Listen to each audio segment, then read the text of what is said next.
바울이 이제 데살로니가에서 이제 짧은 기간 동안 사역을 했는데요. 그 사역을 통해서 세워진 교회였습니다. 짧은 시간에 교회가 세워졌다는 게 자체가 참 감사하고 기적적인 일인데, 그리고 나서 베레아 아덴인가요? 그걸 통해서 이제 고린도로 이제 이동을 해 갔어요. 그리고 데살로니가는 이 바울에게 배운 신앙을 바탕으로 신앙생활을 잘 하고 있었습니다. 하지만 이제 신앙생활의 연수가 깊지 않아서 또 이제 여러 가지 죄의 문제와 거짓 선생들의 잘못된 종말론으로 미혹하는 자들에게 그들의 신앙이 흔들리고 있었습니다. 그래서 바울은 다급하게 편지를 써서 디모데를 통해서 첫 번째 편지를 보냈고요. 그게 데살로니가 전서고요. 그 다음에 이제 아직도 그냥 이슈가 해결되지 않아서 다시 한번 급하게 또 두 번째 편지를 아주 짧게 써서 보냈는데, 그게 바로 오늘 읽은 최근 3일 동안 본 데살로니가 후서였습니다. 오늘 그래서 이제 데살로니가 후서는 두 가지 이슈를 다루는데, 하나는 잘못된 종말론이고요. 그리고 종말론을 믿는 자들의 행실에 대해서, 그러니까 잘못된 종말론을 믿는 자들의 행실에 대해서 다루고 있습니다. 그래서 어제 말씀을 통해서는 만약에 진정한 종말론을 가지고 있다면은 그것은 우리에게 오히려 더 복음을 열심히 전하게 되는 어떤 동기부여가 있어야 된다라고 배웠는데요. 또 오늘 또한 건강한 종말론, 예수님을 진정으로 바라고 마라나타 주에서 어서 오시옵소서 하고 고백하는 사람들이 매일 어떻게 살아가야 하는지를 알려주고 있습니다. 첫 번째는 열심주의입니다. 6절 보시면 이렇게 나와 있죠. 형제들아, 우리 주 예수 그리스도의 이름으로 너희를 명하노니 게으르게 행하고 우리에게서 받은 전통대로 행하지 아니하는 모든 형제에게서 떠나라. 제가 열심주의라고 이제 첫 번째 포인트를 정한 이유는 열심을 내 삶의 모토로 삼고 살아가자입니다. 잘못된 종말론을 가지고 있던 사람들 중에 이 자신의 생업을 그냥 막 그만두고 아무것도 안 하고 그냥 게으름을 피우면서 살았던 사람이 있었습니다. 예수님께서 이 땅에 오시니까 뭐 일하는 거 아무 의미 없다. 내가 사회에서 어떻게 하는 것은 아무 의미 없다. 열심을 내서 뭐하나. 그냥 그런 생각을 가지고 일상생활에서 손을 떼고 살아가는 사람들을 보면서 바울은 이렇게 말을 합니다. 주 예수 그리스도 이름으로 너를 명하노니 게으르게 행하고 그런 사람들에 대해서, 그리고 우리가 받은 전통대로 말씀을 가르쳐준 말씀대로 행하지 않고 게으르고 말씀에 불순종하는 자들에게서 떠나라라고 아주 세게 말을 하고 있습니다. 14절에도 이렇게 나옵니다. 누가 이 편지에 한 우리말을 순종하지 아니하거든 그 사람을 지목하여 사귀지 말고 그로 하여금 부끄럽게 하라. 바울이 이 정도로 이제 교제를 끊으라고 할 정도로 세게 얘기한 적이 드문데요. 사실은 고린도전서 5장에서 이제 음행하는 자들과 사귀지 말라고 하죠. 그리고 갈라디아서에서는 예수 그리스도의 복음 이외에 다른 복음을 전하는 자들에게 저주가 있을지어다라고 말을 합니다. 그러니까 음행을 하는 것과 또 다른 복음을 전하는 것, 어떻게 하면 바울이 이렇게 강력하게 반응을 하는 것이 이해가 될 법도 하지만, 이렇게 게으른 자들, 말씀에 순종하지 않는 자들, 그러니까 이게 오늘 말씀의 이제 컨텍스트상으로는 이제 바울이 이미 가르쳐졌던 예수 그리스도에 대한 종말론을 무시하고 자기 나름대로 오역해가지고 이렇게 좀 이렇게 헛된 소문을 퍼뜨리고 있는 것을 얘기하는데요. 이런 사람들을 떠나라고 합니다. 마치 그들을 음행하는 자들과 다른 복음을 전하는 자들과 같이 취급하는 것을 우리가 볼 수 있습니다. 근데 올바른 종말론을 가진 사람이라면 그러니까 한마디로 반대겠죠. 뭐든지 열심히 합니다. 말씀에 순종을 합니다. 주님이 다시 오실 것이라는 어떤 종말론적인 신앙이 정말로 있다면은 내일 오시던 오늘 오시던 간에 아니면 이따 저녁에 오시던 간에 주님께서 보시기에 착하고 충성된 종처럼 오늘 하루 지금 현재 내게 주어진 일들과 하나님을 섬기는 것들과 교회를 섬기고 우리 이웃을 사랑하는 것에 열심을 내야 하지 않겠습니까? 근데 잘못된 종말론에 미혹돼가지고 막 옛날에 뭐 한 통 뭐 베리칩이라고 막 되게 사람들이 걱정하고 무서워 그랬는데, 아니면 뭐 어떤 휴거설 따라가는 사람들, 많은 사람들이 그냥 막 평상시 삶에서 막 떠나서 막 산에 들어가 산다든지, 아니면 뭐 진짜 집 팔고 땅 팔고 해가지고 자기들 이렇게 같은 믿음을 가진 사람들끼리 모여가지고 집단 생활을 하다가 어저께도 말씀드렸지만 종말이 안 오니까 막 또 난리가 나고, 저도 이제 어렸을 때 그 휴거설 그 영상으로 그 기자가 찍은 뉴스를 봤어요. 그러니까 제가 초등학교 때였는데 이제 휴거가 된다니까 이제 찍고 있었습니다. 진짜 휴거가 오나 안 오나. 근데 안 왔어요, 그 시간에. 그래가지고 막 어떤 할머니가 일어나셔가지고 막 소리를 지르는 거예요. 왜냐면 그 교주 때문에 자기가 막 다 팔고 왔는데 예수님이 안 오신 거예요. 얼마나 실망하고 화가 났겠습니까? 만약에 진짜 우리가 예수님을 진정으로 예수님 오시는 날을 기다린다면은 오히려 우리 주변 사람들을 한 명이라도 더 전도해야 하는 것이 맞지 않겠습니까?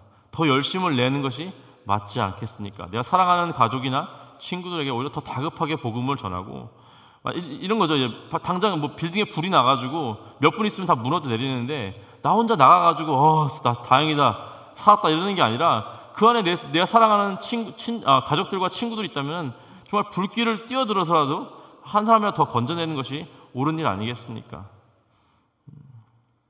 하지만 이런 사람들이 그냥 단순히 잘못된 정보를 가지고 있다고 하여서 떠나라라고 말하는 것이 아닙니다.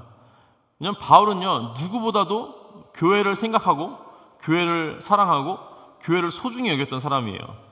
고린도 후서 2장 보시면 이렇게 11장 보시면 이렇게 나와 있습니다.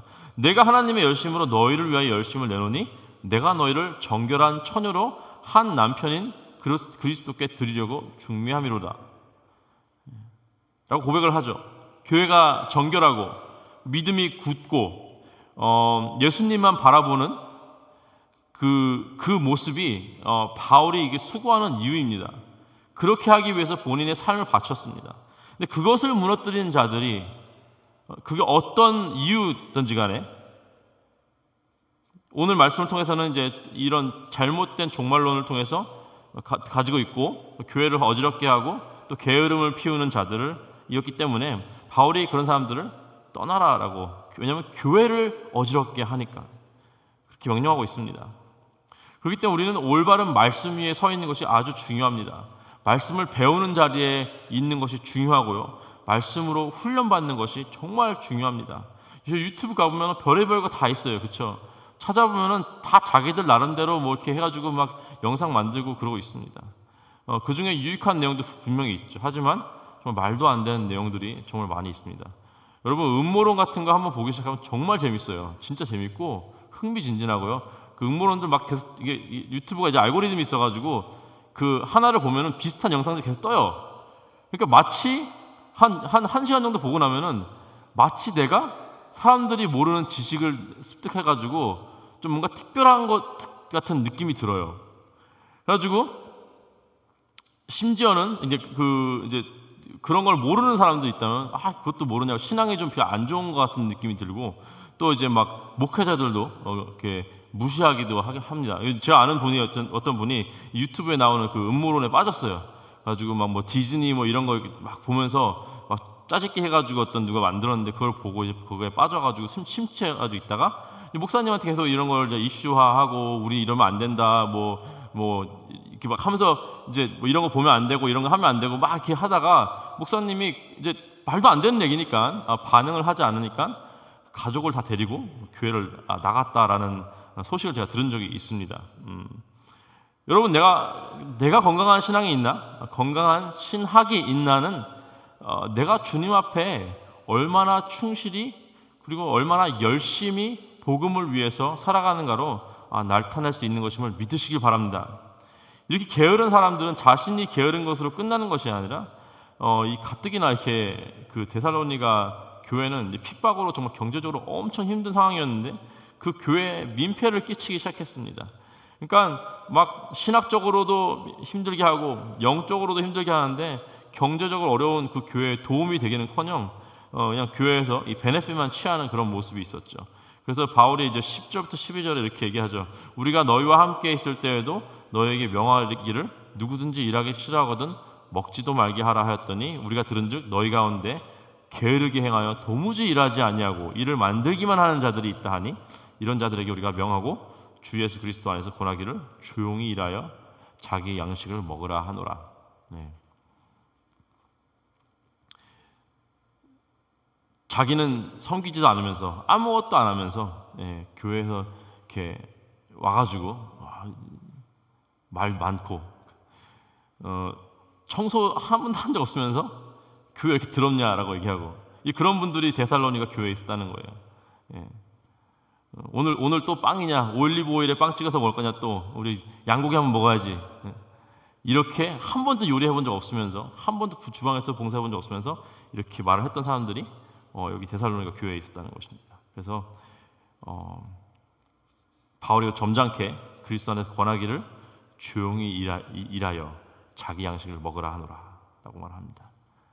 두 번째 포인트는요. 첫 번째 포인트는 열심주의, 두 번째는 낙심주의입니다. 낙심주의인데 이번 그 다른 주의인데요. 이 업스테이트 같은 데 운전하고 산에 운전하다 보면은 낙석주의라고 했죠. 낙석주의. 뭐죠? 돌이 떨어진 걸 조심하라 그러죠. 그러니까 낙심을 조심하라는 겁니다. 낙심을 하며 살라가 아니라 낙심을 조심하라. 낙석주의가 아니라 낙심주의. 낙심이 왜 오겠습니까? 본전 생각 때문에 그렇죠. 열심히 일하다 보면은 인간이기 때문에 낙심이 올 수가 있습니다. 한 교회에서 누구는 게으른 것 같고 이 핑계 저 핑계 되면서 어떤 아무것도 안 하는 사람들이 있는가 하면은 또 누구는 정말 열심히 정말 이 새벽에도 나오셔서 기도하시고 중보하시고 또 매주 이렇게 반복해서 섬기시는 분들이 많이 있습니다. 그래서 본인이 보기에 본인은 열심히 하는데 어느 순간 일을 안 하는 사람들이 보이기 시작하는 거예요. 섬기지 않는 사람들이 보이기 시작하는 거예요. 그럴 때 낙심이 옵니다. 우리도 사람일지라 그렇죠. 우리가 막 열심히 땀 흘리고 막 힘든 가운데서 열심히 교회 봉사하고 있는데 그 교회에서 그냥 베네핏만 챙겨가려는 사람들이 있으면은 낙심할 수도 있습니다. 그래서 바울이 이렇게 얘기하죠. 13절에 형제들아 너희는 선을 행하다가 낙심하지 말라. 이게 억울할 때가 당연히 있습니다. 그렇죠. 대부분은 다 신앙생활 열심히 합니다. 하지만 그렇지 않은 사람들도 있기 때문에 마치 이제 마르다가 예수님 오셨을 때 주방에서 열심히 봉사하고 있는데 마리아가 아무것도 안 하고 그냥 그 발 앞에 앉아가지고 말씀만 듣고 있는 것이 너무나 억울하고 그래서 막 예수님한테 불평하지 않았습니까? 열심히 있는 사람들에게 사단이 주는 낙심의 공격이 있을 것입니다. 이 권투 선수들이 KO를 당하는 이유 중에 하나가 그러니까 센 펀치를 맞아서도 KO를 당하지만 많은 경우는 세지 않아도 이 사각에서 그러니까 눈이 보이지 않는 곳에서 펀치가 날아왔을 때 그 주먹에 맞아서 이제 KO 당하는 경우가 많다고 합니다. 이게 보이는 데서 주먹이 날아오면은 뭐 이빨 꽉 물고 이렇게 해가지고 이렇게 좀 버틸 수 있는데 사각에서 오는 펀치는 예상을 못하니까 준비를 안 하고 있으니까 작은 펀치에 맞아도 KO를 당하는 거예요. 열심으로 섬긴 여러분, 이 낙심의 펀치가 날아올 수가 있습니다. 그러니까 준비하면 돼요. 낙심을 안 한다는 게 아니에요. 우리는 인간이기 때문에 당연히 그런 비교도 할 수도 있고 손해본다는 느낌이 들 수도 있지만 그런 이 사단의 펀치가 날아온다는 사실을 반드시 기억하시기 바랍니다. 펀치가 날아온다는 사실을 우리가 인정을 한다면은 우린 준비할 수가 있습니다. 준비는 뭐냐? 우리의 모든 섬김과 우리가 손해보는 것 같은 그런 상황 모든 걸 다 주님께서 아시고 또 다 갚아준다는 사실입니다. 바울이 이렇게 게으름으로 다른 사람, 열심인 사람들을 낙심하는 사람하고 사귀지 말라 그리고 부끄럽게 하라라고 합니다. 14절에 누가 이 편지를 한 우리 말을 순종하지 아니하거든 그 사람을 지목하여 사귀지 말고 그로 하여금 부끄럽게 하라. 그러나 원수와 같이 생각하지 말고 형제같이 권면하라. 이렇게 좀 세게 얘기하지만 그래도 그 사람들을 원수같이 생각하지 말고 형제같이 권면하라. 목적은 뭐예요? 우리 모두가 그렇게 게으른 사람들도 결국에는 회심하고 주님께 돌아와서 열심으로 진짜 신앙생활하고 온전한 믿음 안에서 건강하게 성장하는 걸 바라기 때문입니다. 그게 바로 주님의 교회를 위한 것이기 때문입니다. 우리 결혼식 가보면은 그 결혼식에 그 참석하는 사람 있죠. 그 회중도 있죠. 하객들. observe 하러 오죠. 결혼식을 보러. 근데 결혼식에 참여하는 사람도 있죠. 바로 그 신랑과 신부입니다. 관중들은, 하객들은 그냥 보고 있지만 신부는 신랑 오는 걸 기다리고 있죠. 거기서 결혼을 하기 때문이죠. looking at, 그러니까 하객들은 looking at, 그냥 보는 거고, 신부는 looking for, 그 순간을 바라보고 있습니다. 예수님이 다시 오심을 우리가 그냥 하객같이, 그냥 관중같이 바라보시겠습니까? 아니면 바울이 그렇게 열심으로 노력했던 그 순결한 신부의 모습으로 우리의 신랑 되시는 주님을 바라보시겠습니까? 만일 우리가 신부의 모습으로 주님 앞에 서기 원한다면은 주님께서 당장 내일 아니면 오늘 이따 저녁에 오신다 하더라도 우리가 열심으로 오늘 살아야 할 줄을 믿습니다. 그리고 그렇게 열심으로 사는 사람들을 넘어뜨리려고 분명히 사단이 낙심으로 공격을 하지만 그것 또한 우리가 잘 준비하고 버티면은 이겨낼 수 있을 줄 믿습니다. 우리 함께 기도하시겠습니다. 하나님 감사합니다.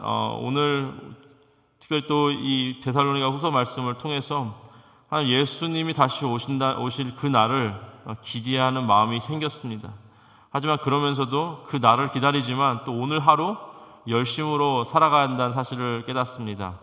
주님 섬길 때 낙심하지 않도록 우리가 늘 신랑 되시는 주님 바라보게 하시고 오늘 당장 이 자리에 오신다 하더라도 주 앞에서 부끄럼 당하지 않아야 하는 그런 주님께 칭찬받는 우리 모두가 될 수 있도록 하나님 인도하여 주시고 함께하여 주시옵소서. 이 교회가 살아나고 이 KCQ가 또 이 땅의 모든 교회들이 건강한 이 종말론을 가지고 예수 그리스도의 재림을 바라보면서 오늘 하루 정말 이 땅 가운데 열심으로 살아가는 우리 모두가 될 수 있도록 하나님 인도하여 주시옵소서. 감사하며 우리 주 예수 그리스도의 이름을 드렸습니다. 아멘.